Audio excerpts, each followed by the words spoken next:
Assalomu alaykum azizlar, sizlar bilan doktor Jonizoqov. Bugungi mavzuyimiz bolalarning nutqini kechikishi va buni qanday qilib davolash mumkin? Nima usul, qanaqa usul qo'llasak, demak biz davolay olamiz bolalar nutqini kechikishini. Mana shu haqida gapirib o'tmoqchi edim. Ya'ni hozirda juda ham ko'p katta muammo bu, obshirniy muammo desak bo'ladi. Bola sog'lom, o'zimiz oldimizga juda ko'p keladi. Bola sog'lom, hamma narsasi joyida. Ko'rasiz, turmuchali sog', chotki turibdi bola, lekin gapirmaydi. Misol uchun yaqinda 2,5 yoshar qizcha keldi. Faqat ovoz chiqaradi, tovush chiqaradi. U. Ismingni desa aytmaydi. Qayerda, kimni yaxshi ko'rasan desa aytmaydi. Uni olib ber, buni olib bersa tushunadi, lekin gapi bilim turibdi, o'sha gapi kechikyapti. 2,5 yoshar qizcha bu bulbulga o'xshab sayrash kerak. Ya'ni u xohlagan gapni gapirib, xohlagan narsani aytish kerak.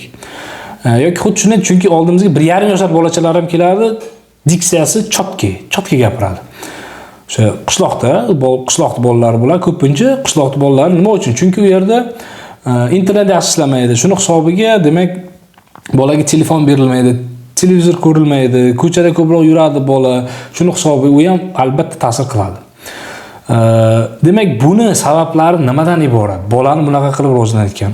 Bu ming afsuski 21-asrning vabosi. Bu haqiqatda ayniqsa 20-yildan keyingi tug'ilgan bolalarda internet, Instagram, YouTube, mana shunaqa narsalar juda ko'payib ketganligi.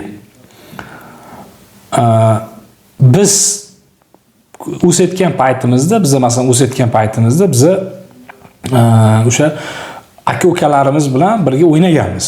2 yoshar, 3 yoshar bo'lgan paytimizda ko'chaga chiqqanmiz, misol uchun o'ynaganmiz. Bola qanaydir baribir e'tiborini olish kerak-ku, lekin hozir unaqa narsa kam. Nima uchun? Chunki ota-onalar o'sha payt ham bizning ota-onalarimiz ham xuddi o'sha masalan aniq bir yo'nalish bo'lmagan, aniq mana shu yo'nal, bu yoqqa bor deyilmagan hech kimga. Bola o'zidan bilib, shu e'tiborni, unga qiziq bo'lgan, e'tiborini jalb qiladigan joyga borgan. Xuddi shuni hozir telefon e'tibor jalb qilyapti bolada. Ya'ni ota-onalar endi bu bo'yicha asosni anglagan holatda bunga yordam qilish kerak bolalariga. Tushunish kerak, bu bola qo'yga o'xshab o'zidan o'zi katta bo'lmaydi. Demak, bu bolani yaxshi rivojlanishi uchun men ota-onam menga qilmagan ishni qilishim kerak. Demak, meni ota-onam o'sha paytida, bola bo'lgan paytimda yaxshi e'tibor bermagan bo'lsa, endi men bolamga yaxshi e'tibor berishim kerak, u bilan shug'ullanishim kerak degan fikrga kelish kerak ota-ona. Ayniqsa mana bu shahar tomonida turadiganlar, sizlarga maslahat, o'sha bolalarni sportivniy krujoklarga beringlar. Ayniqsa e'tiborini bir joyga jamlatadigan. Tennis bor, stol tennis yoki gimnastika bor. O'sha gimnastikaga 4 yoshdan keyin olishadi. 4 yoshga to'ldimi, обязательно bering. Pulni ayamang. Bolaga pulni hech qachon ayamang. Bu investitsiya. Bu ertaga o'zingizga 100% qaytib keladi. Materialni, moddiy tomondan qaytib kelmasa ham, lekin duo hisobiga qaytib keladi. Sizni duo qiladi, o'sha shunaqa farzand o'stirib voyaga yetkazganingiz uchun. Demak, qilish kerak bo'lgan ish mana shu. Krujoklarga обязательно beradi. Bu ham immunitetini ham yaxshi, e'tiborini ham yaxshi jamlatadi. E'tibor bir joyga jamlagandan keyin konsentratsiya bir joyga jamlangan odamgina hozir 21-asrda yutadi. Ya'ni biz masalan o'sha abituriyent bo'lgan paytimizda, tayyorlangan paytimizda bunaqa narsalar deyarli yo'q edi va butun e'tiborimiz mana shu kitobda bo'lganligi uchun ham o'sha savodli insonlar bo'lib chiqdik. Lekin balki hozir shunaqangi narsalar agar qo'limda bo'lganda edi, ayta olmasdim savodli bo'larmidim, yo'qmi. U 50-50. Точно bilmayman o'zim ham. Chunki hozir haqiqatda bu vaqtni sug'urib olib qo'yapti. Ming afsus. Demak, bolani gapirmasligini sababi bu nevrologический, aynan mana shunaqangi bolalarda. Endi lor tomonidan qanaqangi muammo bor? Lor tomonidan muammo shuki, bolani burnida go'shti bo'lishi mumkin birinchisi. Yaxshi gapirmasligi sabab. Ikkinchisi, qulog'ida o'sha qanaqadir to'siq bo'lishi mumkin, yaxshi eshitmaydigan. O'shani bilish kerak ikkinchisi. Va uchinchisi bu albatta endi bu bilinadigan, birdaniga bilinadigan muammo bu yuqori jag'da o'sha tanglayda o'zgarishlar bo'lishi.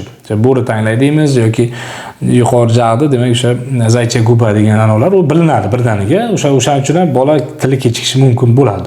Bunaqa voqealar ham bo'lgan. Endi asosiy ikkita muammoga to'xtalamiz. Demak, bu bola burundagi go'sht bilan quloqdagi o'sha eshitish pasayishiga sababchi bo'lgan to'siq. Bolalar burundagi go'sht qanaqasiga xalaqit beradi burun orqali yaxshi gapirmaslikka. O'sha qaysi bir nevropatologga borsangiz, bolalar nevropatologiga borsangiz, ular har doim demak bolani miyasini yaxshi kislorod bilan ta'minlaydigan, ya'ni ozuqa beradigan dorilar yozib beradi. Shu siza misol uchun bola yaxshi nafas olmayapti burun orqali. Burun orqali inson 30-40% ga ko'proq kislorod yutadi og'iz orqali nafas olganda. Ya'ni burunning asosiy funksiyasi bu nafas olish. Shuni hisobiga u hid bo'ladi, shuni hisobiga demak u o'sha mikroblar bilan kurashadi. Asosiy vazifasi nafas olish ekanligini hisobga olib, demak bu funksiya buzildi. Tushunyapsizmi? Ya'ni siz o'sha misol uchun qanaqadir bir bayramda, ma'rakada, tug'ilgan kunda uyda ishlayapsiz. Siz demak tarelkalar yuvayapsiz. Yoningizdagi bitta sherigingiz ovqat pishiryaptilar, yana kimdir dasturxon bezayapti. Mana 3 ta odam turibdi, demak siz tarelkani yuvayapsiz, u kishi ovqat qilayotgan payt u kishi ketib qolsa, sizga aytsa, "Palonchixon, borib ovqatga yordam qiling. Dasturxon bezayotgan odam ham sizga yordam qiladi" desa, siz ham demak tarelka yuvishingiz kerak, ham ovqat qilishingiz kerak. Xuddi shunday dasturxon bezaydigan odam dasturxon bezash kerak, ham ovqat qilish kerak. Ikkalasini ham qilish kerak ular. Ya'ni 3 ta ish 2 ta odamga qolib ketdi. Buni natijasida siz charchaysizmi? Albatta charchaysiz. Va bu qachongacha davom etadi? Qachongacha to'liq kuchdan qolguningizgacha davom etadi. Xuddi shunday burunning funksiyasi yaxshi bo'lmasa, bu bitta organ deb hisobga oladigan bo'lsak, buni funksiyasi yaxshi bo'lmasa, demak qaysidir organ kuchanib ishlayapti degani bunda. Ana shuni hisobiga, kuchanib ishlayotgani hisobiga, demak miyaga kislorod, qaysidir miya balki kislorod yaxshi yetib bormayapti, shuni hisobiga, shuni kuchanib ishlayotgan hisobiga, demak o'sha funksiyasi buzilishni boshlaydi. Va bu oxir oqibatda organizm bir sistema ekanligini hisobga olamiz. Bitta bir katta bir sistema. Uyda misol uchun qanaqa sistemalaringiz bor? Elektr sistemasi bor, gaz sistemasi bor. O'sha qaysidir yaxshi ishlamasa, gaz kichkina yonadi, elektr xira bo'ladi yoki suv yaxshi kelmaydi. Xuddi o'shanaqangi sistema bu organizm. Bitta funksiya buzildi va natijada bolani nutqi orqada qolishni boshlaydi. Ya'ni burun orqali yaxshi nafas olmagani hisobiga bu ham bor. Ikkinchi masala, ya'ni bu ikkilamchi ta'sir. Ikkinchi masala bu quloq. Bu asosiysi albatta. Umuman kar bo'lsa gapirmaydi bola 100%, lekin eshitish pasayishi hisobiga ham til kechikishi mumkin. Shunaqa voqealar bizda bo'lgan. 2 yashar bolada demak ota-onasi kelgan oldimizga va shunaqa shikoyat bilan kelgan.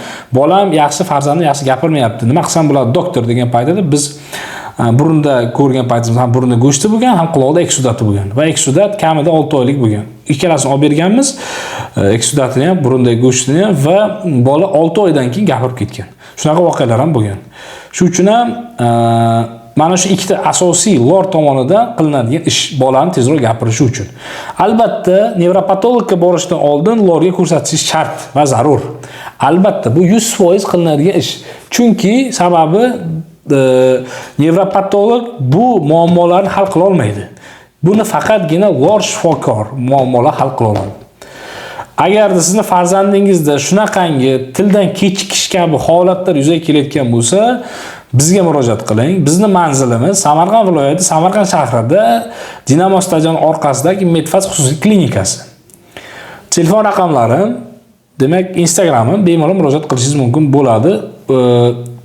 Ish faoliyatimiz dushanbadan shanbagacha soat 11:00 dan kechki soat 5:00 gacha, yakshanba kuni dam.